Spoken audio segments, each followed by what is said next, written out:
اعوذ بالله من الشیطان الرجیم بسم الله الرحمن الرحیم.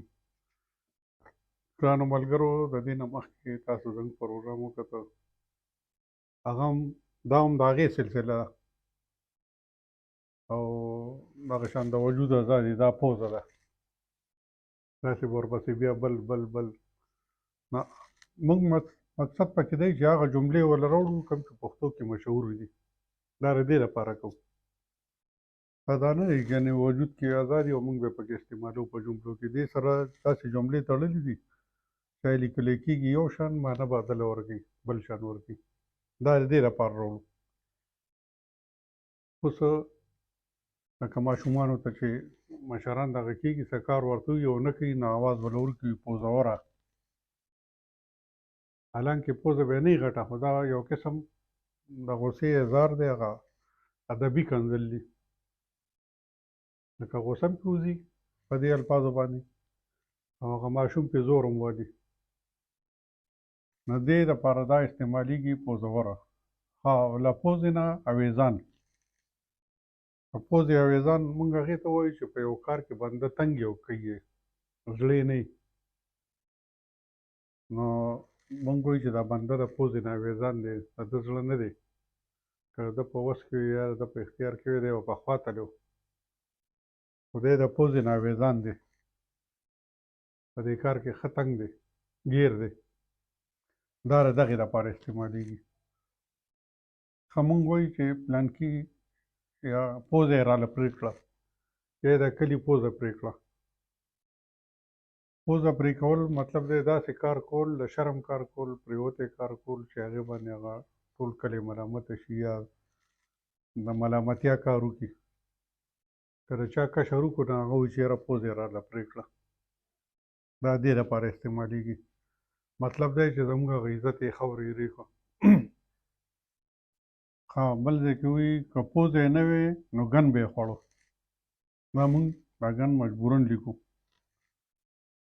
ادبي پروګرام دی، پښتو دی، واړه هم ګوري، لوی هم ګوري، زنانه هم ګوري. مونږ به خیر هر څوک پوهېږي په دې باندې. که پوزه یې نه وه نو ګن به یې خوړو. مطلب دی که دې کې دا کمی وی د دې څیزه، نو دې به بیا لکه مونږ د چا باره کې وایو چې دا کمکل دی یا نه پوهېږي او بس لګیا یې غلط کارونه کوي، دغه کوي. نو د هغه دپاره مونږ دا استعمالوو چې دی خو هسې هم غلطې کوي. که د ده لا پوزه نه وه نو ده خو به بوی به پرې نه لګېده، نو بیا به یې هر څه خوړل. دا د دې دپاره استعمالیږي. ښه د پوزې لاندې ورته څه نه ښکاري. دا مونږ هم روزمره کې وایو وینایي الفاظو کې چې د پوزې لاندې ورته ده ته یو بنده دی، هغه ته لرې لرې خلک ښکاري، یا د هغه لاس کې اختیار دی او خلکو له کارونه کوي. خو د خپل کور د خپل رشته دارو یو کس دی چې هغه ورته نه ښکاري چې ګنې دی یا نوکر کم یا د ده کار وکړم، یا دا مونږ دې دپاره استعمالوو چې د پوزې لاندې ورته څه نه ښکاري، لکه ډیوې لاندې تیارې. متل کې داسې وایي که نه چې د ډیوې لاندې تیارې، ډیوه ټول ځای ته رڼا کوي، خو د ډیوې لاندې تیارې ځان ته رڼا نه شي کولی. همدغه شان دام دی، د پوزې لاندې ورته څه نه ښکاري. ګیر چاپېره لګیا دی، هر څه کوي، ښه هم کوي، کارونه هم کوي خلکو له، او د خپل کور بندیانو له هېڅ هم نه کوي. ها بل ځای کې مونږ وایو چې د پلانکي پوزه تراوه کړه. اوس پوزه تراوه کېدل دا اوس معنه ورکوي، د دې نه بل څه دغه کېږي.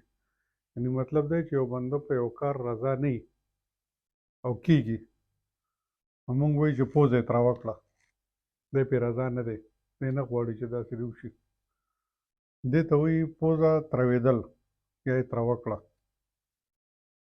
ها د کلي پوزه، پوزه یې راله پرې کړه او د کلي پوزه. دا پلانکی چې دی دا د کلي پوزه ده. پوزه مطلب دا دی چې دی د کلي داسې دروند مشر، پیسې والا، امداد کولو والا، د خلکو په خیر راتلو والا، هغه کس دپاره دی چې دا زموږ د کلي پوزه دی، زموږ د کلي عزت پرې جوړ دی. د پوزې نه مطلب عزت، د کلي عزت، دا زموږ د کلي پوزه ده. دا وایي که دا یو د کلي زړه دی نو دا بل د کلي پوزه. دا مشهور دی، خبرې دي، وینایي الفاظ دي زمونږ په روزمره کې. پلانکې د کلي پوزه ده. ها، پوزه یې بدرنګه ده یا کږه ده. پوزه بدرنګېږي نه، بس پوزه پوزه وي، غټه وي، وړه وي، دا وي. خو دا مونږ چې چا ته وایو بدرنګ پوزي یا پوزه یې بدرنګه ده، مونږ غیبت کوو. که موجود نه وي بنده، نو د هغه مونږ غیبت کوو، نو مونږ دا وایو چې پوزه یې بدرنګه ده یا پوزه یې کږه ده، کږه پوزه یې نیولې ده. دا غیبت دی. د چا پیښې شه خبره کول، هغه ټایم دا ویلی کېږي. لکه چا ته سپک ګوري نو وایو پوزه یې بدرنګه ده او پوزه یې کږه ده، چا ته سپک کتل. ښه، اوس پوزه راښکل. پوزه راښکل د دې دا مطلب دی چې خپل شکست منل.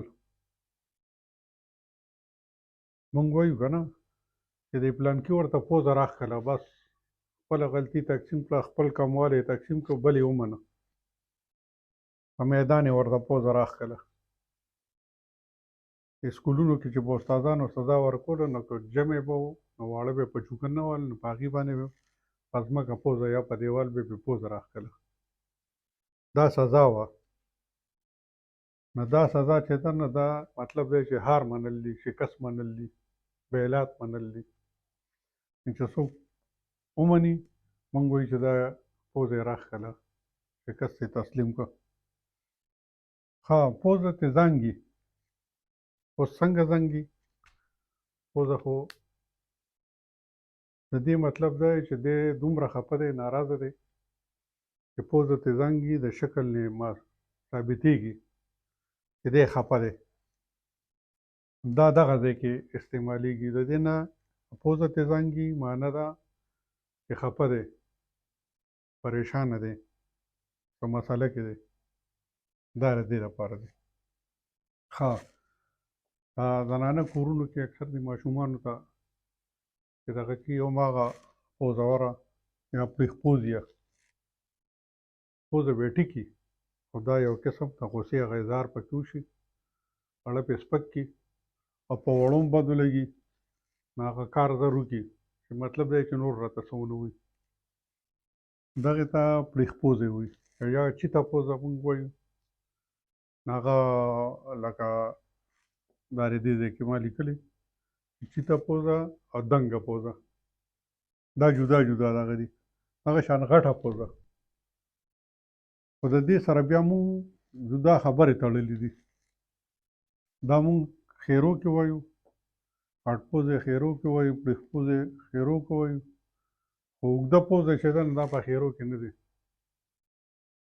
خلک اکثر دا وایي چې یاره پوزه یې اوږده ده، لاس یې رسي، هر چا ته تعلق لري، تعلقداره بنده دی، ځان رسولی شي، هر یو کار سرته رسولی شي. دا مونږ په هغې دغه کې استعمالوو. ښه، طوطي پوزې. اوس طوطي مطلب دی چې پوزه اوږده وي، د هغه بنده ته مونږ طوطي پوزې وایو. دا هم د غوسې اظهار کې وایو، په غوسه کې دا وایو. خو دا مې ځکه ولیکل، بعض څیزونو ضرورت نشته، خو بیا هم چې کوم په وینایي الفاظو کې استعمالیږي نه به راولو. لکه دا چې مې بدل کړه، بس را مې واسطه ځکه چې استعمالیږي، نو په دې خلک پوه شو. ښه، مونږ وایو چې په پوزه کې ورله پیزوان واچوه. یعنې څاروی چې کم څاروی مست دي، نو هغه پیزوان ولا چې سوری ولا پوزه کې کي او پړی ولا پکې چې دې ته پیزوان وایي. او که مونږ د انسان دپاره استعمالوو، مطلب دی چې دی خپل دغه ته مه پرېږدی، په ګډ وړو سر دی، لوپر دی، جوارګر دی، پلار ته اکثر خلک لګیایي چې د زوی له دې پوزه کې پیزوان واچوه، لږ یې کنټرول کړه، د خپل غوسې لاندې راوله، چې ستا نه ویرېږي چې دی داسې حرکتونه یا داسې دغه نه کړي چې د شرم او د هغې. نو په دغه ورته وایي چې په پوزه کې ورله پیزوان واچوه. ښه، پوزه یې هسې توره کړې. دا مونږ د دې لپاره استعمالوو چې دا مصریان چې که نه چې دې کار کوي، ګاډي مصري، دا هر څه چې انجینرینګ کې، خو چې کوم چې هغه ماشیندرۍ کې کار کوي نو د هغې به اکثر لاس جامې پوزه مخ توري او دا موږ چې وایو چې پوزه یې هسې توره کړې ده نو هغې دغه ټیم دا نه وي خو که یو کس یو کار کوي او نه شي کولی نو موږ وایو داسې پوزه توره کړې ده یعنې په څه نه پوهېږي یعنې دی ځان داسې ثابتوي چې زه پوهېږم دی به داسې حرکتونه کوي چې لکه زه پوهېږم زه کولی شم نو موږ وایو نه نه پوزه یې هسې توره کړې دی په هېڅ هم نه پوهېږي ها په مځکه پوزه راښکل پوزه راښکل دا موږ لیکلي خو دا په ځمکه راښکل هم شکست تسلیمول دي ها پوزه په لستوڼي پاکول مطلب دی چې دا که څوک نه پاکي خو موږ وایو چې دی نه پوهېږي دی لا پوزه په لستوڼي پاکي ماشوم دی ذهن یې کم دی ماشوم به نه وي خو موږ دا د دې لپاره استعمالوو چې دی نه پوهېږي ده ته د دونه غټه ذمهواري مه په حواله کوئ دی لا پوزه په لستوڼي پاکي یا پوزه په لمن پاکي دا د دغې لپاره استعمالوو چې یعنې دا سړی د دې جوګه نه دی چې دا کار وکړی شي ها ګرانو ملګرو امید لرم چې تاسو به پرې پوه شوي وي خوند به هم ترې اخیستی وي او دغه شان به انشاءالله نورو پروګرامونو سره راځو او د الله په امان